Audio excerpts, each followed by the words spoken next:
Adriano, em honra.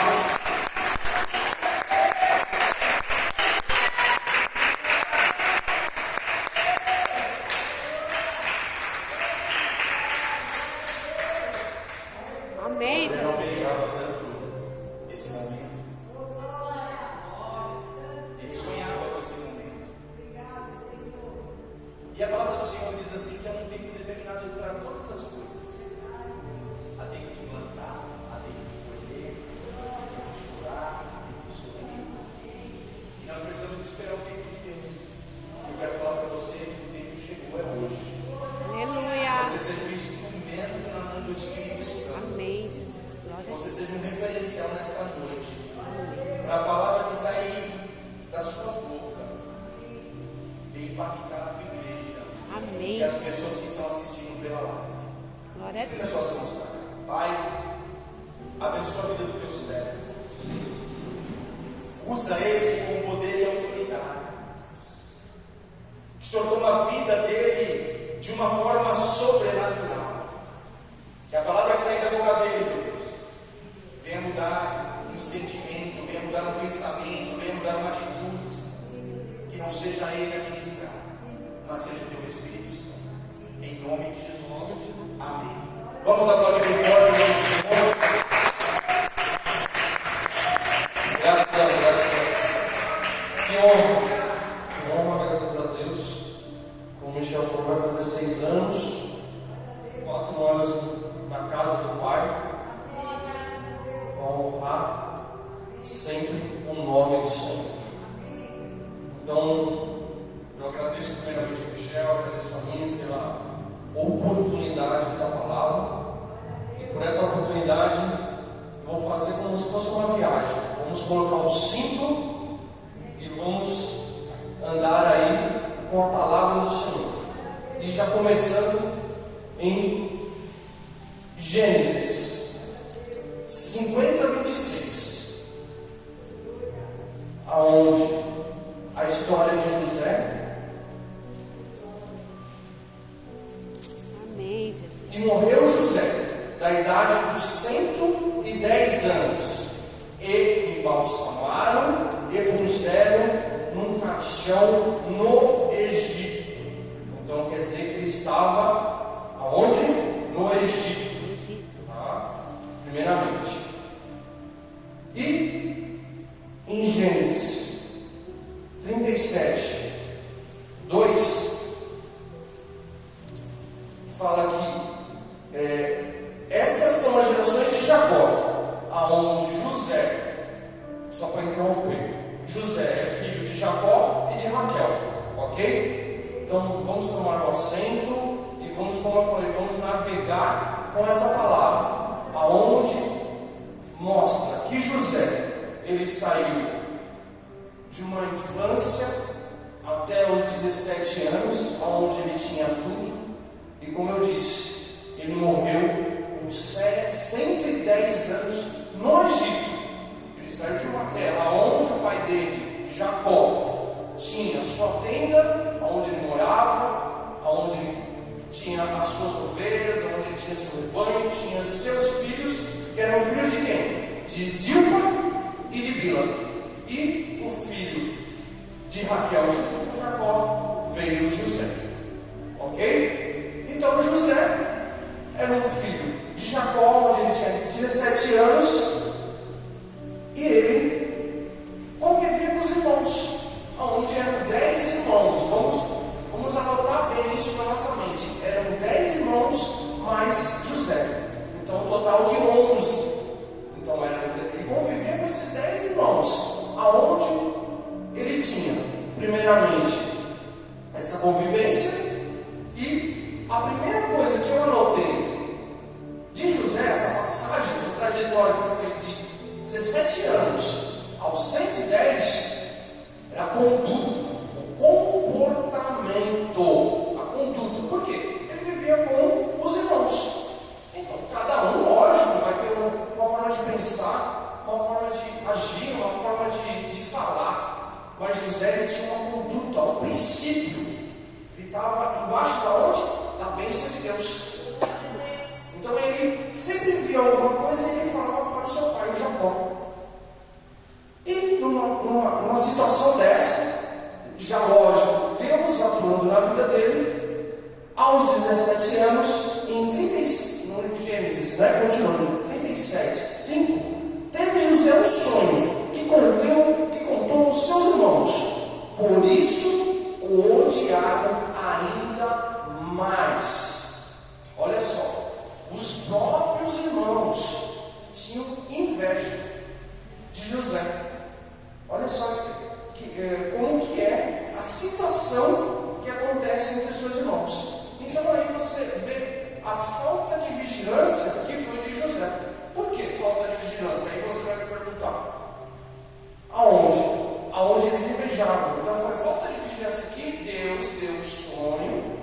sonhou, foi rapidamente, mas acreditando, meus irmãos, eu vou contar lá, é meu sangue, é da minha família, eu vou contar.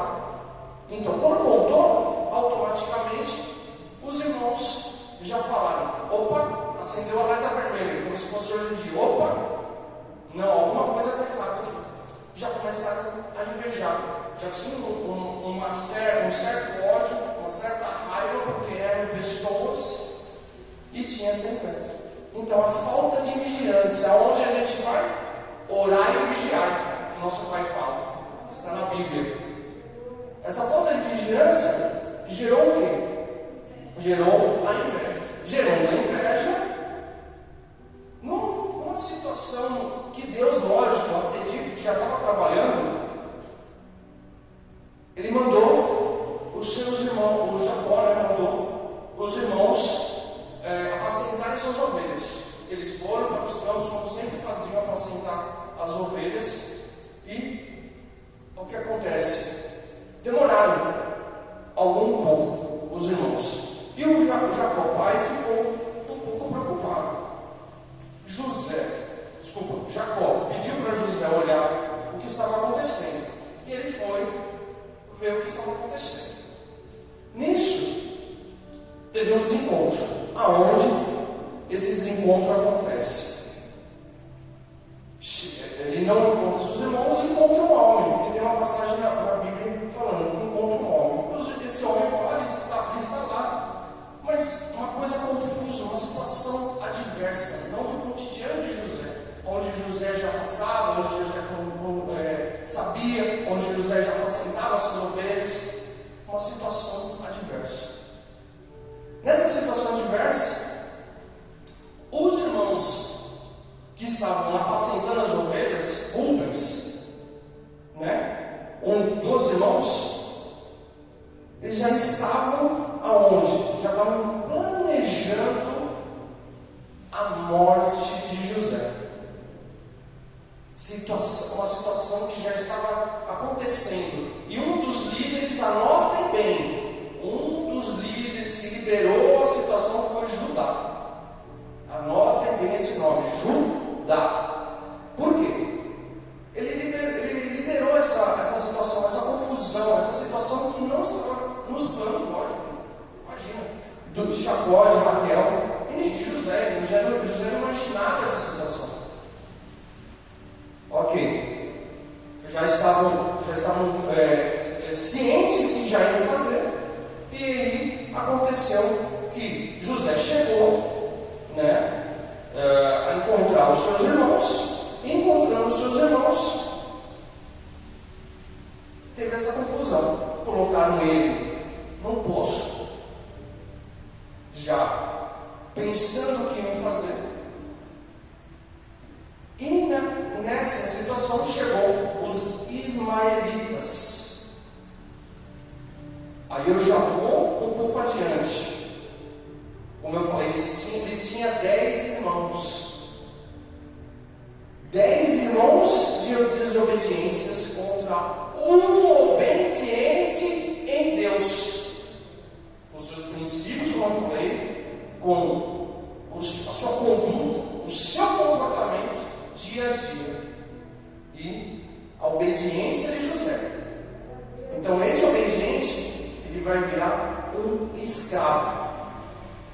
Ele vai sair da sua casa, onde ele tinha seu conforto, onde ele tinha sua roupa, onde ele tinha sua comida, e ele vai virar escravo. Aí a gente vai parar para pensar. Os ismaelitas fazendo o que com José? Vendo seus dentes, deixando ele careca, tirando seus trajes, porque a túnica que Jacó deu para José já estava na mão de Judá, de Rubens, aonde ele estava planejando contar para Jacó que o seu primogênito, que é o de 17 anos, o José, estava morto. Eles estavam já planejando como ia fazer. E José passando por essa situação, sendo escravo, indo para a terra do Egito. Olha só, ele saiu, como eu falei, de uma infância e foi para a escravidão.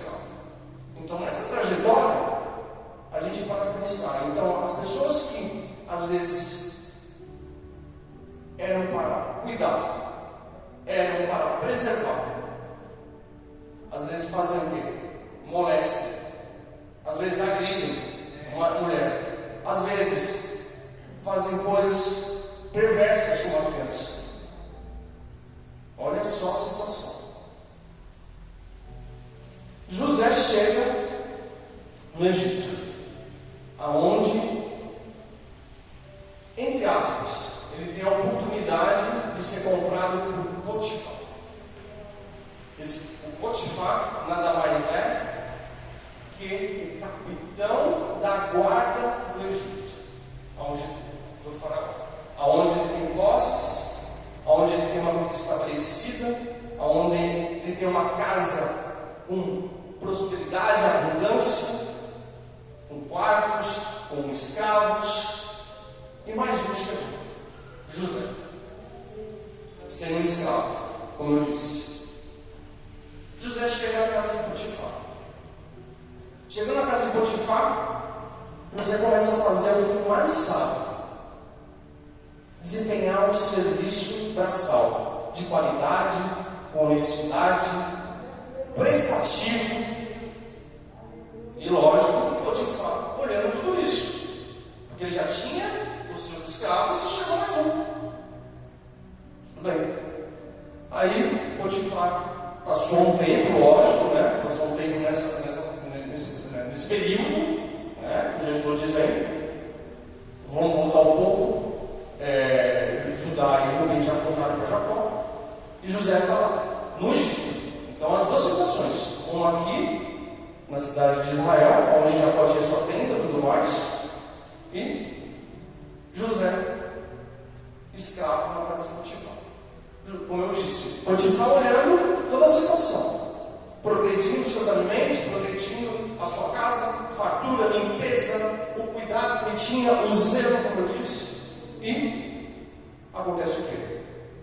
Potifar chega em José: José, você quer administrar meus bens? E José, humildemente,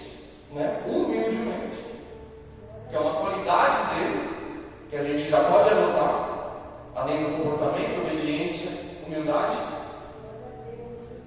administra os bens de Potifar. Ok. E mais uma vez, José é testado. Olha só a situação. A mulher de Potifar tenta seduzir várias vezes. Está na Bíblia. Várias vezes.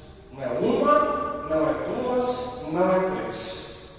É como se dissesse para você: não coma uma pizza.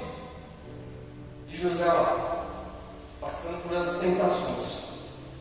E José sempre ali, debaixo da bênção de Deus, obedecendo o que aprendeu com seu pai, não caiu nessa tentação, para a honra e a glória de Deus, porque nada mais, nada menos, o diabo, ele quer te atentar, ele quer te afrontar, ele quer deixar você que seja de joelhos, mas você é obediente, vigilante. Não, ele não te pega. Aleluias, oh glórias, oh Deus maravilhoso. Glória a Deus.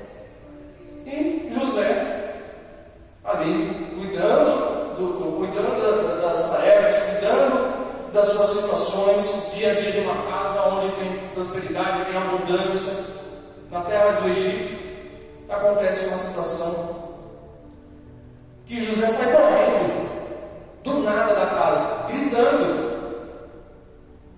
E a mulher lá, de Potifar, fala: tarado, pega o tarado. E Potifar chega dentro da sua casa. O que está acontecendo com a sua esposa?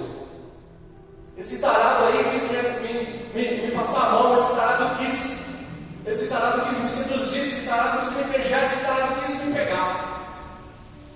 Mas não era nada verdade disso. Automaticamente, Potifar faz o quê? Prenda ele, vai para a cadeia.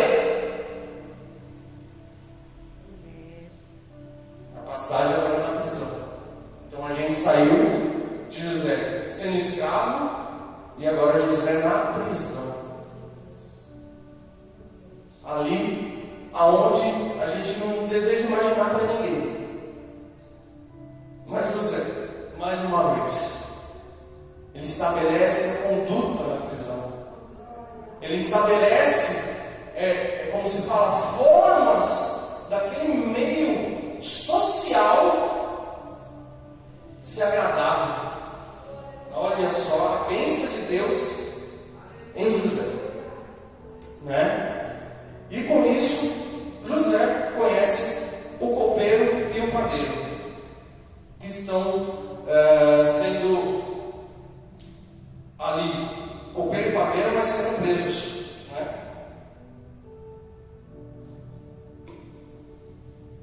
E numa dessas situações, José, como sabe, interpreta sonhos, e o copeiro teve um sonho, seu amigo de céu contou para José, e José esclareceu a situação, né? E o copeiro foi chamado novamente com o faraó, aonde? Aí você pode até me perguntar, mas José ainda estava na prisão? Estava na prisão. Passou um tempo, está na Bíblia, não fala o número certeza de tempo que José passou na prisão, mas ele passou um tempo, ele teve uma trajetória na prisão. Mais uma vez, ele passando na prisão, as dificuldades, ele tendo as situações de uma prisão, pessoas chegando, pessoas saindo, e ele lá firme, acreditando em Deus, acreditando que a bênção vai chegar, acreditando que alguém pode tirar ele de lá. E acontece o mover de Deus. Aonde o mover de Deus acontece? Aonde situações às vezes não são boas, tem situações adversas, situações contrárias, mas o mover de Deus acontece. Amém. Mais uma vez, aleluia, oh glórias.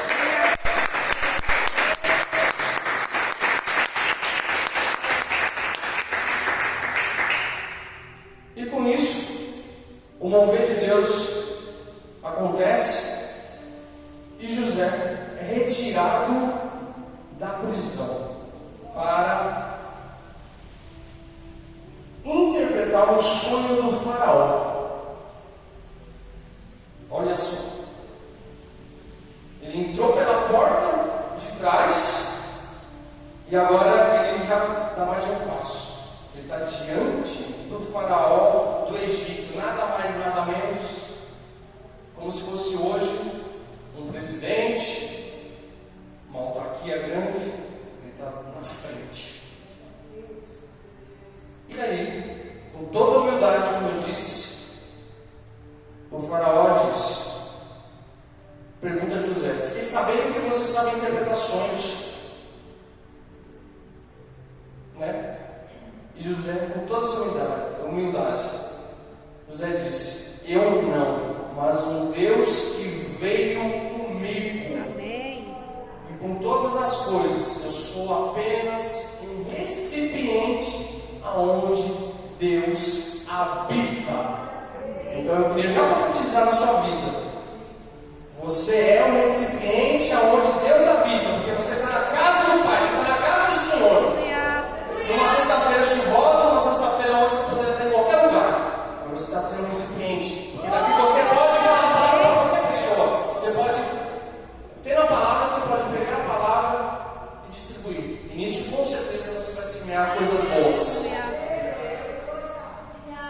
Amém, graças a Deus. E José interpreta o sonho do faraó. Interpretando o sonho do faraó, como ele é prestativo, ele fala, você tem que mudar o sistema de plantio, você tem que mudar o sistema de engenharia, você vai ter que mudar a colheita. E o faraó, opa, algo diferente está acontecendo aqui.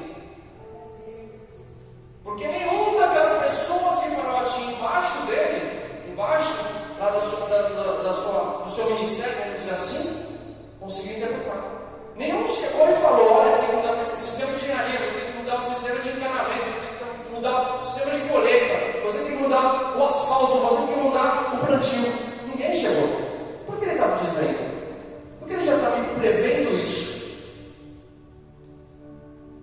José ali, eis-me aqui.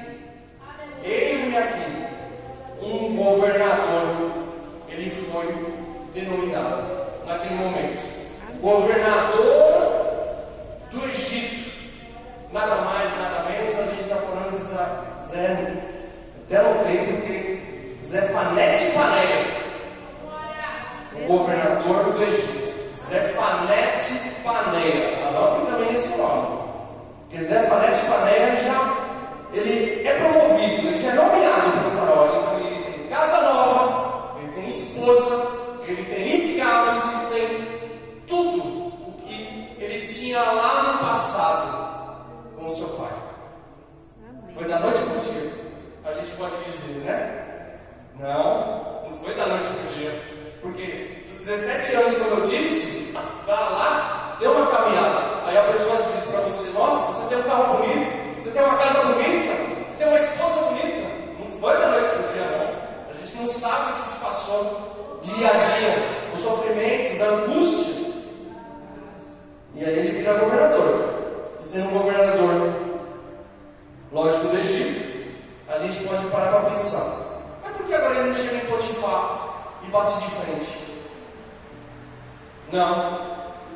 Não precisa disso, não precisa ter raiva, não precisa ter angústia, não precisa ter ódio. Ele nada mais, nada menos do que perdoa, ele vira a página, ele ensina pra gente: olha, vira a página. Transformar a vida é o que a gente às vezes tem que fazer. Lógico, a gente é ser humano, então fala: não vai comer a pizza, não vai tomar refrigerante, e a gente lá, né? Mas não, ele tem uma ótica diferente. Por que essa ótica é diferente? Porque ele tem a mente e uma visão diferente. Porque aonde José está, ele prospera a sua casa, ele prospera como escravo, ele prospera pela prisão. E aí ele faz o Egito prosperar cada vez mais. Mas como eu disse, ele estava lá, ele estava diante do faraó, já falou: muda o sistema de plantio, muda o sistema de ligação, porque já estava prevendo naquele sonho que ia ter dias ruins, fome, trevas, coisas que ninguém estava imaginando, mas ele já estava vendo a visão.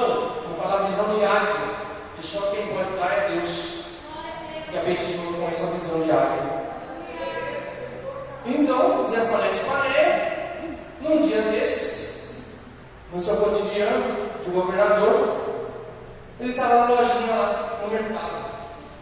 Nada mais que nada menos, chega seus irmãos para fazer a compra, porque já estava começando lá na terra de Jacó a não ter comida, a precisar de farinha, a precisar de trigo, a precisar de alimentos. Eles foram buscar onde? No Egito. E ele está lá, Zefanete Paneia, todo pintado, as vestimentas de um governador do Egito, já transformado, ou outra fisionomia, outra pessoa, porque se alimentou, já passou anos, 17 anos, já passou anos. Creio eu que ele deveria estar com seus 50 ou um pouco mais, toda essa trajetória, não é para a gente chegar nos 110 anos, creio eu. E os seus irmãos chegam lá. Bom, Zefanete Paneia parou, olhou. O que vocês fizeram aqui? Vieram olhar? Vieram pesquisar? Vieram se infiltrar? E os irmãos, opa, o que está acontecendo? Prenda eles, Zefanete Paneia na ordem. E foram para a prisão. Zefanete Paneia já começou a pensar. Aquela coisa, como eu disse, a raiva, o ódio, a intriga, aquela mágoa, já pensando: o que meus irmãos estão fazendo aqui? Me descobriram ou não? Zefanete Paneia, nesse momento, depois de 3 dias, eu até anotei, depois de 3 dias, ele pede para a sua guarda chamar seus irmãos na casa. Seus irmãos chegam na casa, uma casa de um governador, pede para eles sentarem, começa a chorar, Está na Bíblia e começa a chorar. Houve gritos de choro. Ele está encontrando seus irmãos. Aleluia, Deus. E com isso, ele tira a sua vestimenta e fala: eu sou o seu irmão. Muito forte. Muito forte. E como eu disse, não esqueça de Judá. Porque aí ele fala: me deixa o filho pequeno, que é Benjamim. O filho pequeno não tem. Está lá.